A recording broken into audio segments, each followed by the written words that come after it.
अपना रिसर्च करने पर मनाही थी। जैसे हमारे देश की समस्या है स्मोकलेस टोबैको, उन लोगों की समस्या थी स्मोकिंग टोबैको।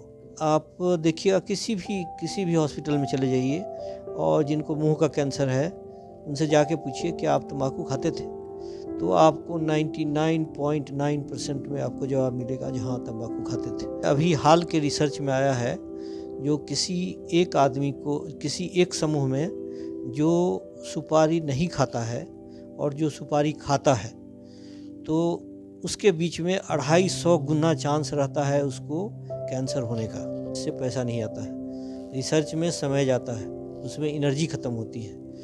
तो लेकिन इस सद्भाव को विकसित करना पड़ेगा, क्योंकि ग्लोबल लेवल पर जो भी रिसर्च होता है उसको लोकल लेवल के रिसर्च को मिक्स करके बनाया जाता है। नमस्कार, आप देख रहे हैं DTW 24 न्यूज़ और मैं हूं आपके साथ विजय विकास। अभी हम जिस शख्सियत के साथ बैठे हुए हैं, जिनका साक्षात्कार करने वाले हैं, उनका नाम है डॉक्टर धीरेन्द्र नारायण सिंह, और इनके साथ साक्षात करने की खास वजह भी है। बिहार के एकमात्र डॉक्टर हैं और देश में 2 ऐसे डॉक्टरों का चयन हुआ है। स्टैनफोर्ड यूनिवर्सिटी जो कि कैलिफोर्निया की है, वहाँ की यूनिवर्सिटी ने एक लेटर जारी किया है कैंसर के विषय पर, जो कैंसर के विषय पर शोध हुआ है।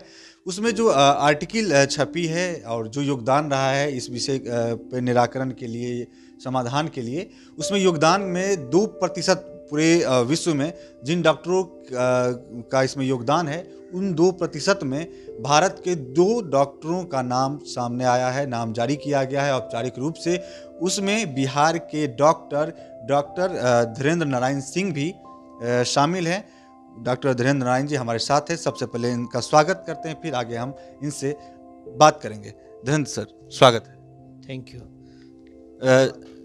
जी। सर, सबसे पहले हम आपसे ये जानना चाहेंगे कि स्टैनफोर्ड यूनिवर्सिटी कैलिफोर्निया बहुत बड़ा नाम है और बिहार के पहला आप डॉक्टर हैं जिन्हें यह सम्मान एक तरह से प्राप्त हुआ है। हाल में ही यह पत्र जारी किया गया औपचारिक रूप से, और देश में 2 चिकित्सक हैं इस तरह के।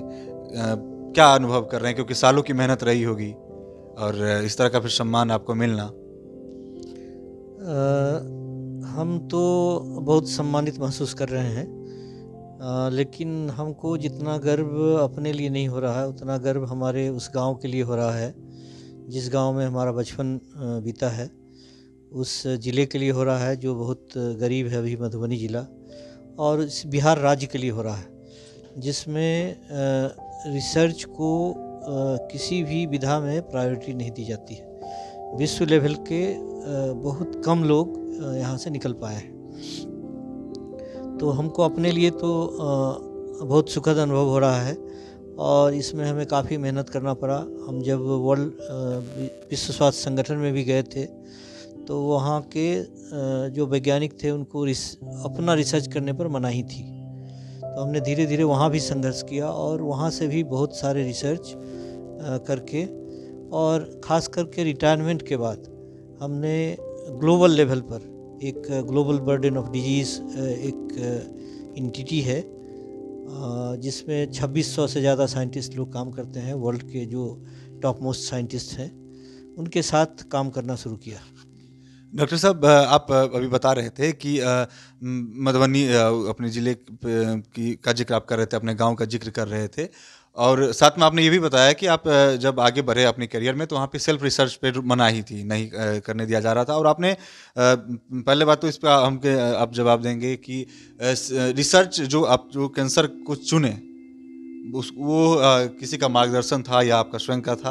और दूसरा चीज़, आप मधुबनी जैसे इंटीरियर इलाके उसको हम कह सकते हैं जहाँ पे हर साल बाढ़ और सुखाड़ से लोग इंटीरियर इलाकों में लोग सामना करते हैं। ऐसी परिस्थिति में आप वहाँ से निकलें और आपने कहा है कि डॉक्टर फील्ड को चयन करने के बाद रिसर्च भी एक तरह से चयन करना, ये आमतौर पर सभी चिकित्सक नहीं करते हैं, रिसर्च पे नहीं जाते हैं, सब अपने प्रैक्टिस में लग जाते हैं, लेकिन आपने दोनों चीज़ों को जारी रखा। तो समस्या तो आई होंगी गांव से निकल करके डॉक्टरी की पढ़ाई करना, और सुविधा तो हाल में भी अभी भी सवाल उठते हैं यहाँ के साधन संसाधनों पर, लेकिन उस वक्त का क्या माहौल था और कितना संघर्ष आपको करना पड़ा? उस समय का माहौल ये था जो हमें तो आशीर्वाद अपने माता और पिता का तो प्राप्त था, उन्हीं के कुल से जन्मे हैं हम, उनका तो पूरा आशीर्वाद था, लेकिन उनके पास आर्थिक अभाव था। और लेकिन उस आर्थिक अभाव को लोगों ने हमें मदद की। मेडिकल कॉलेज में जो हमारी पढ़ाई थी, तो हमारे संबंधियों में ने खास करके हमारे मामा ने काफ़ी सपोर्ट किया हम लोगों को, जिससे हम मेडिकल की पढ़ाई पूरी कर सकें। और जो कैंसर रिसर्च की तरफ मेरा ध्यान गया, इसकी कहानी ये है, जो जब हम लोग पीएचडी कर रहे थे तो उसमें हमारा सब्जेक्ट था profile of extra hepatic biliary cancer in Bihar, मतलब गॉल ब्लैडर कैंसर उस समय में अपना रूप दिखा रहा था और उसके बारे में कोई जानकारी विशेष नहीं थी सर्जन्स लोगों के पास। तो हम लोग उसी पर काम करना शुरू किया और उसी के दौरान हमको डिफरेंट कॉन्फ्रेंसेज में जाने का मौका मिला, और देश ही में नहीं विदेशों में भी जाने का मौका मिला। और कुछ ही दिनों के बाद हमें ये ऐसा लगने लगा जो बिहार में रिसर्च का माहौल नहीं है, इसको इम्पोर्टेंस नहीं दिया जा रहा। तो हमने 2006 में सरकार से प्रार्थना की जो हमें वॉलंटरी रिटायरमेंट दे दिया जाए, और उसके बाद हमने विश्व स्वास्थ्य संगठन में क्षेत्रीय सलाहकार के रूप में वहाँ योगदान दिया, और वहाँ से इस कैंसर के रिसर्च को बहुत बल मिला। शुरू में तो हमें बहुत संघर्ष करना पड़ा, क्योंकि रिसर्च करना वहाँ मना था, या रिसर्च करने पर प्रकाशित करना में बहुत संघर्ष होता था। लेकिन धीरे धीरे वो सब समस्याएं समाप्त हो गई, और आज की तारीख में जब हम वर्ल्ड हेल्थ ऑर्गेनाइजेशन में भी थे, तो अपनी समस्याओं, जो हमारे देश, हमारे जो 11 देशों की समस्या थी, क्योंकि अमेरिका और यूरोप का दूसरा समस्या होता है। जैसे हमारे देश की समस्या है स्मोकलेस टोबैको, उन लोगों की समस्या थी स्मोकिंग टोबैको।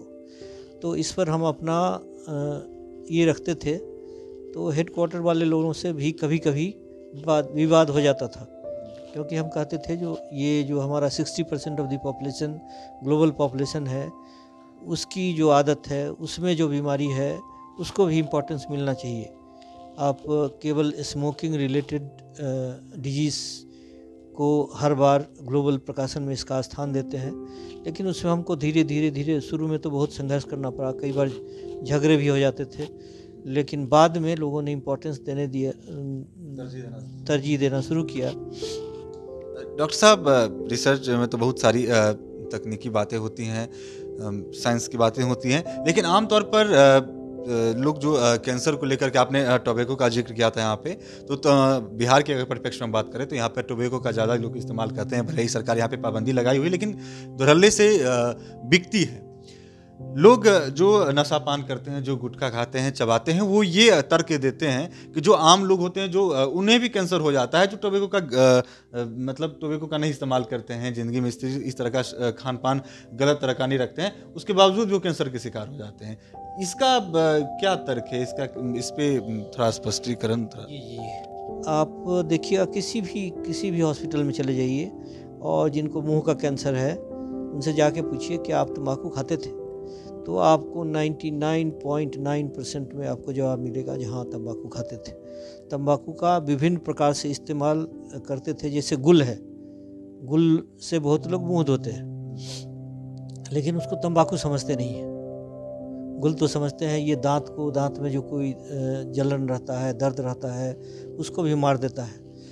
तो सही बात है, टोबैको एक तरह का एनेस्थेटिक एजेंट है, जो उस समय में थोड़े देर के लिए उनके दांत के जड़ों में जा कर के उसको भोथ करता है, एनेस्थीसिया देता है, और कुछ देर के लिए दर्द कम हो जाता है। लेकिन जब वो तंबाकू हटता है तो दर्द बहुत जोरों का हो जाता है।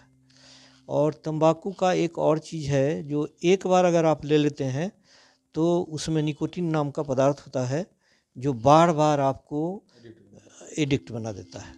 डॉक्टर साहब, संभावनाओं की जहाँ तक बात करें, इसकी कितनी प्रतिशत संभावनाएं रहती हैं कि अगर आप कोई तरह का नशा पान नहीं करते हैं, आप 0% हम कहते हैं कि निकोटीन वगैरह का इस्तेमाल आप नहीं कर रहे हैं, सेवन नहीं कर रहे हैं, तो कितनी प्रतिशत संभावनाएं रहती है कि कैंसर हो भी सकता है, नहीं भी हो सकता? जी। देखिए, 3 तरह के पदार्थ होते हैं। एक होते हैं टोबैको के पदार्थ, एक होते हैं सुपारी के पदार्थ।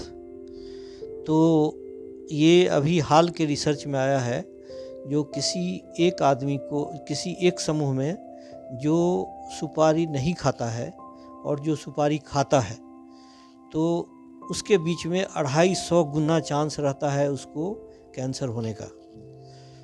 और जो केवल तंबाकू खाता है, उसमें सुपारी नहीं रहता है, उसको 500 गुना चांस रहता है कैंसर होने का। और जो आदमी सुपारी और तंबाकू दोनों मिला मिश्रित खाता है, उसको 750 गुना चांस रहता है कैंसर होने का। तो संभावना यही है जिसमें उसको कैंसर होने की संभावना बहुत ज़्यादा होती है। कैंसर को लेकर के आपने ऐसी बातों को स्पष्ट किया है जिसे सब लोग सवाल करते हैं और जानना चाहते हैं। डॉक्टर साहब, आपको इतनी बड़ी सफलता मिली है और जो मेडिकल का क्रेज़ अब बना है बिहार में भी, आप जैसे आप जिक्र कर रहे थे कि 2006 में रिसर्च के समय आपको उतनी सहूलियत नहीं मिल पा रही थी बिहार में, और बिहार सरकार के संसाधन और साधन दोनों पे आपने अप्रत्यक्ष सवाल खड़ा किया है, इसलिए आपने वहाँ पे रिटायरमेंट ली थी और आगे फिर यहाँ से क्विट करके रिसर्च में आगे बढ़े। अभी क्या लगता है, बदलाव हुआ है? अभी के छात्र जो मेडिकल में आ रहे हैं या स्टडी कर रहे हैं, उनको रिसर्च को लेकर के आप क्या संदेश देना चाहेंगे कि रिसर्च में कैसे आगे बढ़े, क्या कैसे बेहतर करें? और दूसरा कि मेडिकल फील्ड चयन को लेकर के आप क्या संदेश देना चाहेंगे? देखिए, बिहार में ऐसे नहीं है, हमारे ही बैच के हमसे प्रतिभावान लोग ज़्यादा हैं।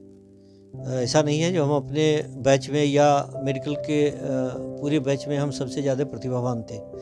बहुत सारे प्रतिभावान लोग यहाँ भी हैं, और रिसर्च में उनकी रुचि इसलिए नहीं रहती है, जो रिसर्च से पैसा नहीं आता है। रिसर्च में समय जाता है, उसमें एनर्जी ख़त्म होती है।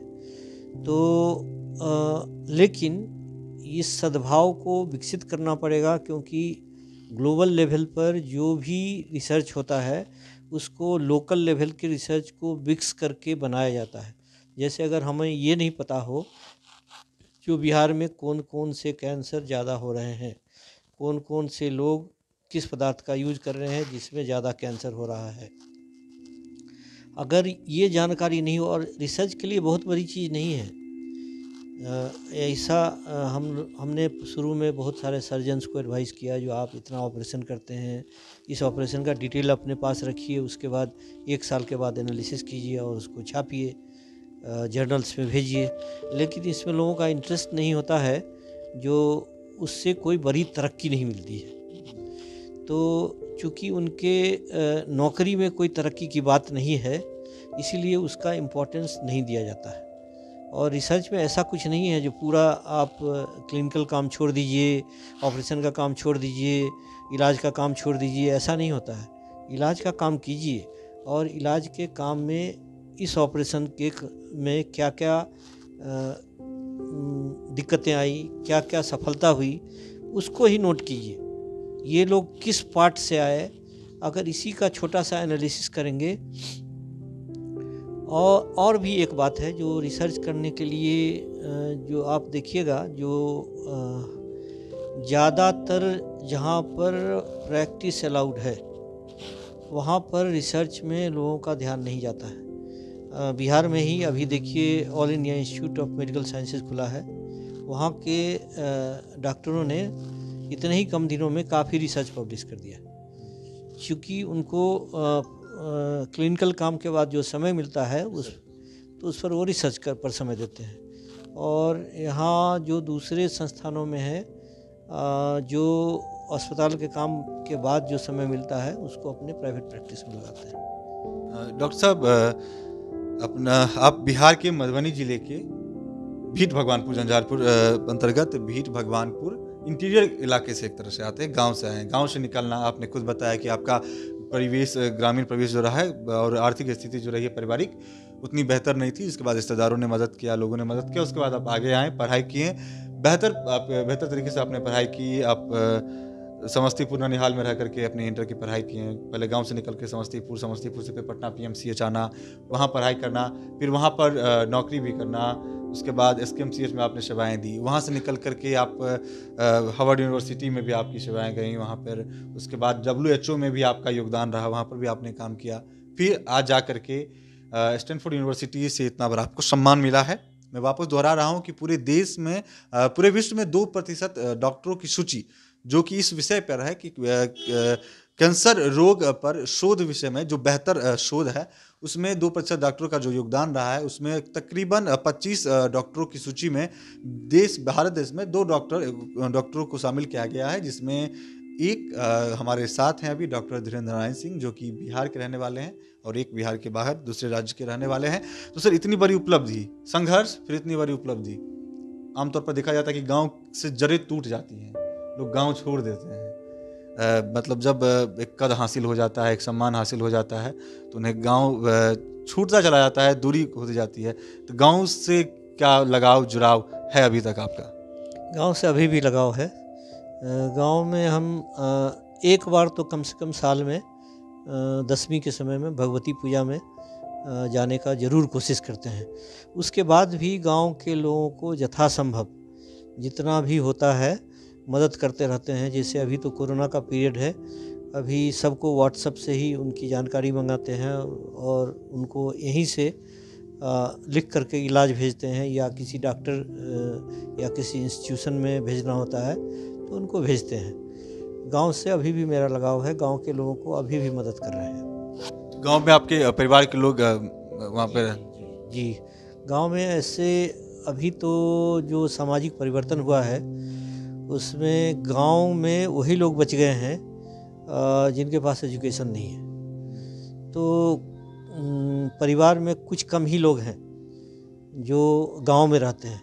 मोस्टली लोग गांव से निकल आए हैं क्योंकि अपना सरकारी नौकरी करते हैं। लेकिन दशहरा का समय एक ऐसा होता है, सब हम लोग जुटते हैं और उसमें हमारी माँ जीवछ भगवती हैं, उनकी पूजा अर्चना करते हैं 10 दिन तक हम लोग। डॉक्टर साहब, अंतिम टिप्पणी आपसे लेंगे। बिहार के स्वास्थ्य व्यवस्था और बिहार के स्वास्थ्य व्यवस्था में शिक्षा दोनों एक तरह से एक दूसरे का अनुनाश्रय है। उससे अभी क्या आप संतुष्ट हैं? संतुष्ट नहीं है तो क्या बदलाव चाहते हैं, क्या उम्मीद करते हैं? बिहार में स्वास्थ्य शिक्षा में दिनों दिन बढ़ोतरी हो रही है। पहले 4 मेडिकल कॉलेज था, अब लगभग सरकार ने भी 8 मेडिकल कॉलेज खोला है और 2-3 प्राइवेट मेडिकल कॉलेज भी खोला गया है। इससे राज्य के बच्चों को पढ़ने में तो बहुत आसानी होगी। ये एक बहुत बड़ी उपलब्धि हुई है। दूसरी उपलब्धि यहाँ ये हुई है जो सुपर स्पेशलिटी में भी कुछ संस्थान खुले हैं, जैसे इंदिरा गांधी इंस्टीट्यूट, जैसे all India institute of medical sciences. लेकिन अभी भी जो राज्य का पुराना मेडिकल कॉलेजेस है उसको और सुधारने की ज़रूरत है, क्योंकि इनका बड़ा सम्मान था। जब हम स्टूडेंट थे तब उस समय के जो बाद में आकर के देश के प्रधानमंत्री हुए चंद्रशेखर जी, उनका ऑपरेशन हम लोगों के वार्ड में हुआ था। प्रोफेसर UN शाही ने उनका ऑपरेशन किया था। उनको किसी ने कहा लखनऊ में जो सबसे अच्छा ऑपरेशन गॉल ब्लैडर का लोग पटना में करते हैं, इसीलिए उन्होंने प्राइवेट वार्ड नहीं जनरल वार्ड में उन्होंने भर्ती होकर, और उस समय में जब हम लोग स्टूडेंट थे और जब टीचर भी थे तो उसकी एक इज्जत थी। अब पता नहीं क्या कारण है जो उतनी इज्जत अभी नहीं है। कहीं ना कहीं थोड़ा सा हास हुआ है। तो सभी को मिल करके, वहाँ के शिक्षकों को, सरकार को, और जो डिफरेंट वॉच डॉग्स हैं, वॉच डॉग्स में एक स्तंभ आप भी हैं। तो हम तो अपने दोस्तों को एडवाइस करते ही रहते हैं। कभी कभी हमारे दोस्त लोग कहते हैं जो आप बहुत भाषण देते हैं, क्योंकि बहुत चीज़ करना, रिसर्च करना, हाँ, बदलाव के लिए उनको लगता है जो हम निकल गए हैं इसीलिए बोल रहे हैं। डॉक्टर साहब, आपका आप जो अपना रिसर्च कर रहे हैं वो रिसर्च करने शोध कर रहे हैं, इसको हिंदी में देखा बोलते हैं तो शोध रिसर्च कर रहे हैं, जहाँ से कुछ ना कुछ रिजल्ट बेहतर निकलना है। आप का जो हमने आपके बारे में पढ़ा तो पता चला कि तंबाकू मुक्त शिक्षक और तंबाकू मुक्त समाज, ऐसा कुछ आपका मुहिम है। तो तंबाकू मुक्त शिक्षक ये क्यों? तंबाकू मुक्त समाज का जो योजना है, जो मुहिम है, वो चलती रहती है, सरकार चलाती है, आम संस्थाएं, जागरूक संस्थाएं चलाती हैं, लेकिन तंबाकू मुक्त शिक्षक क्या, संक्षेप में? पूरे विश्व में स्कूलों में ये इंटरवेंशन करके पाया गया, जो स्कूल में टोबैको इंटरवेंशन का कार्य नहीं करता है। जैसे अमेरिका और इंग्लैंड में अगर तंबाकू पर कोई इंटरवेंशन किया जाता है तो वहाँ कार्य नहीं करता है। तो यह एक बहुत बड़ा प्रोजेक्ट है जिसको हम लोग करीब 12 साल से कर रहे हैं, क्योंकि शिक्षकों को अभी भी स्कूल में उनको एक सम्मान दिया जाता है और उस कम्युनिटी में के लीडर्स होते हैं। अगर किसी समाज में जाइएगा तो आज की तारीख में भी शिक्षकों को प्रणव में समझा जाता है और उनके लीडरशिप में लोग रहता है, उनसे ज्ञान सीखता है। तो ये वर्ल्ड का अपने तरीके का सबसे बड़ा रिसर्च है जिसमें हम लोग टीचर्स को चाह रहे हैं जो टोबैको फ्री हो जाए, क्योंकि आप अगर टोबैको खुद खाते रहिएगा तो किसी को, बच्चे को नहीं, उस समाज के किसी भी व्यक्ति को आप सीख नहीं दे सकते हैं, क्योंकि आप उसके लिए एग्जाम्पल नहीं हो सकते हैं। इसीलिए इसका प्रयास है जो शिक्षक लोग ही, और ये प्रयास काफ़ी हद तक हम लोग इसमें सफल भी हुए हैं और इसका प्रभाव भी दिख रहा है। टोबैको का यूज़ इसके पहले बहुत अधिक था, अब टोबैको का उन कम्युनिटीज़ में जहाँ जहाँ शिक्षक ने तंबाकू छोड़ दिया है उसमें काफ़ी कम हो गया है। तो ये एक अपने तरह का बहुत बड़ा प्रयोग है। हाँ, सरकार भी इसमें बहुत तरह का काम करती है, लेकिन निरंतरता इसमें एक जो सबसे बड़ी ज़रूरत है, निरंतरता। जो कोई भी चीज़ है, स्कूल को अगर कोई चीज़ कर रहे हैं तो उसमें निरंतरता रहे। जैसे स्कूल में कोई स्लोगन लगा तो पुचारा होता है, उसके बाद मिट जाता है, तो उस पर फिर से लिखना चाहिए ताकि वहाँ एक तंबाकू मुक्त माहौल बना रहे। लोग कोई भी जाए तो इन्फॉर्म हो जो यहाँ पर तंबाकू वर्जित करना है। और स्कूल चूँकि विद्या का मंदिर है तो एक संदेश निकल कर स्लोगन से भी आ सकता है। बिल्कुल, हाँ बिल्कुल। तो ये हमारे साथ थे डॉक्टर धीरेन्द्र नारायण सिंह, और जिन्हें के हाल में ही बहुत बड़ा सम्मान कह सकते हैं, बिहार को सम्मान मिला है इनके माध्यम से, और खुशी व्यक्त कर रहे हैं और अपने गांव को भी याद कर रहे हैं। गांव से इनकी जड़ें अभी भी जुड़ी हुई हैं। मधुबनी जिले के ये रहने वाले हैं, झंझारपुर क्षेत्र के भगवानपुर बिट्टी गांव के। और संदेश उन्होंने बिहार के छात्रों को जो मेडिकल में आना चाहते हैं उनके लिए भी दिया है। जिस विषय पर इनका शोध रहा है पिछले कई वर्षों से, कैंसर विषय पर इनकी कई किताबें छपी हैं, कई आर्टिकल फॉरेन कंट्रीज़ में छपी हैं। इन सारे बातों का इन्होंने जिक्र किया है और बहुत अच्छी इनसे बातचीत रही, मुलाकात रही, और कुछ ना कुछ बेहतर संदेश इसे निकल कर आया है। फिलहाल इस वक्त के लिए इतना ही। देखते रहें DTW न्यूज़। धन्यवाद।